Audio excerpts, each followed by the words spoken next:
안녕하세요. 주식박사 주린입니다. 영상 클릭해주셔서 감사합니다. 구독, 좋아요는 제게 큰 힘이 됩니다. 트로이 테슬라이크에 의하면 드디어 기가 베를린에서 12월부터 생산에 들어갈 것이라고 합니다. 과연 기가 베를린에서 생산을 시작하면 어떤 점이 좋은지, 그리고 정말로 12월에 기가 베를린이 오픈할 수 있을지에 대해서 한번 팩트 체크를 해보도록 하겠습니다. 테슬라 기업에 관심이 많으신 분들이라면 이분을 트위터에서 팔로우하고 지속적으로 내용을 봐도 좋을 것 같습니다. 이분의 글에 따르면 항상 분기별 인도량 대수를 예측해주시는 테스라이크 소스에 의해 다음 두 가지 내용이 언급되고 있습니다. 물론 공식적인 발표가 아직 난 것이 아니기 때문에 팩트라고 단정 짓기는 어렵습니다. 첫 번째로는 기가 베를린에서 12월부터 생산을 시작할 것이라고 합니다. 그리고 두 번째로는 네덜란드에 있는 테슬라의 틸부르흐의 공장이 테슬라 에너지의 목적으로 재사용될 것이라고 합니다. 기가 베를린에서 모델 Y를 생산할지, 그리고 배터리 셀은 어디에서 수급할지에 대해서는 정해진 게 하나도 없습니다. 지금 생각하는 방향으로는 텍사스에서 4680 배터리 팩을 만든 다음에 베를린으로 옮기려고 하는데, 베를린에서 자체적으로 배터리를 생산하기 전까지는 텍사스에서 계속 받아서 사용해야 될 것 같습니다. 물론 정해진 것은 없으나 고려 중인 사항입니다. 지금 빨간색 박스 친 부분의 해석을 어떻게 해야 할지 조금 어려운데, 아마 현재 기가 베를린에서 겪고 있는 문제를 지금 기가 텍사스도 겪었다 정도로 이해해야 될 것 같습니다. 혹시 제가 오역했다면 댓글로 바로 잡아주시면 감사하겠습니다. 그럼 기가 텍사스도 겪었던 문제가 뭐냐면, 테슬라는 독일에서 전통적인 내연기관차들의 직원을 테슬라로 편입시키면서 소송을 벌이고 있다고 합니다. 그리고 정보원에 따르면 베를린 기가 텍사스를 지연시키기 위해서 무슨 일이든 하고 있다고 합니다. 아마 기가 베를린의 생산을 지연시키려고 법적인 이슈를 제기하는 것 같아 보입니다. 그리고 이러한 문제들은 기가 텍사스에서도 미리 겪었다라고 이해했습니다. 마지막으로 테슬라는 벤츠, BMW, 폭스바겐, 오펠과 유럽에서의 테슬라의 슈퍼차저를 공유하는 방안을 협의 중이라고 합니다. 폭스바겐 E 골프를 테스트해봤는데 15분 만에 100%로 충전이 되었다고 합니다. 여기까지가 테스라이크의 소스를 정리하여 소이어라는 분이 트윗을 한 내용입니다. 그런데 다음과 같이 글을 올리니 모두들 소스에 대해서 의심을 하고 있습니다. 해당 트윗을 올린 사람도 정확히는 알지 못하는 것 같습니다. 아마 너무 신빙성도 떨어지고 오류사항도 있어 몇몇 부분을 지적하고 있는 것으로 보입니다. 여기서 몇 가지 팩트체크를 해보도록 하겠습니다. 우선 15분 만에 폭스바겐의 이 골프를 100% 완충했다고 하는데, 만약 0%에서 충전했다고 하면 이건 잘못된 걸로 보입니다. 최근에 나온 이 골프의 배터리 용량은 35.8kWh입니다. 그리고 DC 차징의 최대 출력치는 40kW로 15분 만에 충전은 불가능합니다. 물론 출력치가 높은 슈퍼차저 V3 같은 것을 활용하면 될 수도 있긴 합니다. 그러나 충전기가 아무리 좋더라도 충전되는 차량이 받아들일 수 있어야 하는데, 이 골프의 경우는 최대 40kW까지만 충전이 가능한 걸로 보입니다. 그리고 해당 속도로 36분을 충전해야 완충이 됩니다. 만약에 15분 만에 완충이 됐다고 하면 이 골프가 받아들일 수 있는 충전 개수보다 더 높게 충전했을 때 확률이 높고, 그렇게 되면 차량에 이상이 생길 확률이 높습니다. 그런 걸 고려하지 않고 일회성으로 해서 15분이라고 한다면 틀리진 않을 수도 있습니다. 그런데 과연 차에 무리가 가는 건 고려하지 않은 채 단순 15분이라고 한다면 이게 적절한가에 대해서는 모호합니다. 이러한 상황들을 너무나 잘 알다 보니 충전을 95%인 상태에서 한 게 아닐까라는 장난스러운 이야기도 있습니다. 자세한 실험 상황에 대한 설명이 없다 보니 검증하기가 어려워 보입니다. 배터리 충전하는 데 드는 시간을 공식으로 표현하면 위와 같습니다. 물론 충전 지수는 조금 달라질 수는 있습니다. 실제로 아까 알고 있는 산식을 활용해서 계산을 해보면 배터리 용량과 배터리의 충전 출력 곱하여 충전 지수로 나누어 주면 대략적으로 1시간이 나옵니다. 산술적으로 계산했을 때 역시 0%인 상태에서 100%까지 채우는데 적어도 1시간은 걸리기 때문에 15분 만에 충전했다는 것은 팩트가 아닌 것으로 보입니다. 이번에는 테슬라의 슈퍼차저를 유럽의 다른 자동차 회사들과 쉐어한다고 하는데, 이 부분은 팩트인 걸로 보입니다. 참고 영상 하나 보도록 하겠습니다.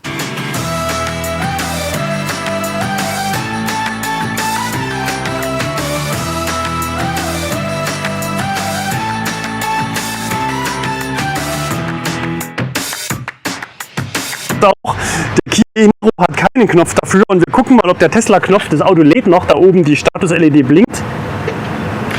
Es hat geklackt. Und er löst den Stecker. Selbst das Problem ist kein Problem, denn es ist offenbar schon großer Akku. So, der Fahrer des Taycan musste noch einmal umparken, hat angesteckt und sofort geht hier, ich halte mal das Mikro dran, am Supercharger ein Lüfter los, die V3. Und wir sehen hier aktuell eine Ladeleistung von 8,6 Kilometer pro Minute. Und das sind 125 kW. Der Taycan 이번에 체크해볼 팩트는 네덜란드에 있는 틸부르 공장이 현재 셧다운 상태인데 테슬라 에너지로 용도를 변경한다는 소문이 있습니다. 네덜란드의 틸부르 공장에서 실제로 3월달에 공장 문을 임시로 닫은 것을 알 수 있습니다. 하지만 공식적인 기사에서 해당 공장을 테슬라 에너지 공장으로 전환할지에 대해서는 나온 바가 없습니다. 오피셜한 소문 대신 근거 없는 소문이 무성하다 보니 이분도 질문하기를 네덜란드 공장이 배터리 공장으로 전환될지에 대해서 궁금해하고 있습니다. 이에 대해 답하기를 테슬라 에너지 배터리 공장으로 될 수도 있다고 하는데 이게 무슨 말이냐면 배터리셀을 만드는 것은 아니고 단순히 에너지 팩을 조립하는 정도의 수준일 것이라고 합니다. 네덜란드의 공장이 4개월 정도 문을 닫고 있는 것은 맞으나 용도의 전환 때문인지는 아직 알 수가 없습니다.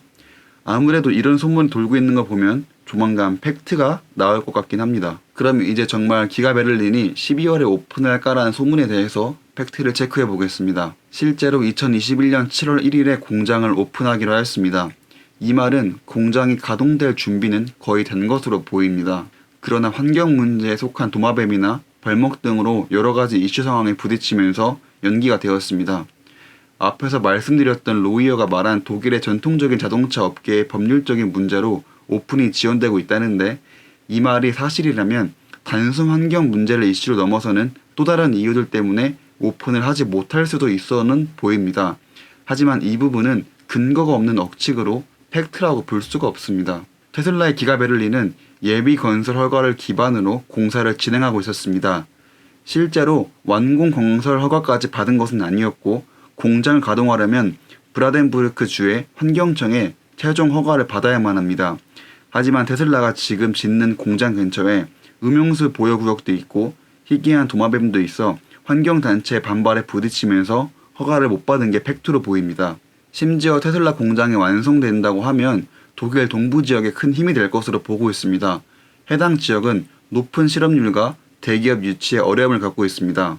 또한 테슬라가 세계에서 가장 발전된 대량 전기차 생산 공장이 될 것입니다. 이 공장에서는 연간 1만 2천 개의 일자리 창출과 최대 50만 대의 자동차 생산 능력을 갖추게 될 것입니다.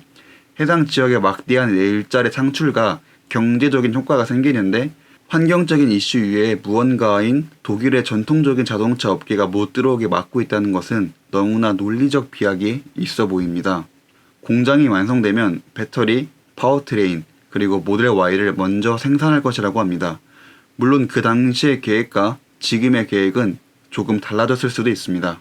기가 베를린에서 생산되는 50만 대가 얼마나 많은 건지 감이 안 오시는 분들은 이 수치를 보시면 될 것 같습니다. 2020년 한 해 동안 테슬라에서 대략 50만 대 정도를 인도하였습니다. 기가 베를린은 2020년 동안 인도된 차량만큼을 뽑아낼 수 있다는 것이고 생산적인 측면에서 엄청나게 큰 효과를 줄 수 있는 전략적인 요충지입니다. 이런 곳이 혹시 12월에 생산을 시작한다면 테슬라에게는 이보다 더 좋은 호재가 있을 수가 없다고 생각을 합니다. 다만 공식적인 소스에서는 확인해 볼 수 없는 루머 정도로 보입니다. 그래서 오늘의 결론입니다. 기가 베를린이 12월에 가동될 거라는 것은 아직은 근거 없는 소문에 속하고 있습니다. 하지만 테슬라이크라는 분은 생각보다 이쪽 업계에서 정보가 많은 사람으로 혹시 하는 기대는 해볼 수 있어 보입니다. 확실한 건 기가 베를린은 언젠간 가동이 될 것이며 가동된다면 연간 50만 대를 생산해낼 수 있는 캐파를 가지고 있습니다. 이는 엄청난 캐파로 테슬라 차량의 인도수를 기하급수적으로 늘릴 수 있는 기반이 될 것입니다. 테슬라는 차량을 많이 팔수록 데이터를 많이 모을 수 있기 때문에 더 빨리 성장할 수 있는 기업입니다. 추후에 팩트 기반의 오피셜한 뉴스가 나오면 다시 한번 다루어 보도록 하겠습니다. 오늘도 시청해주셔서 정말 감사합니다.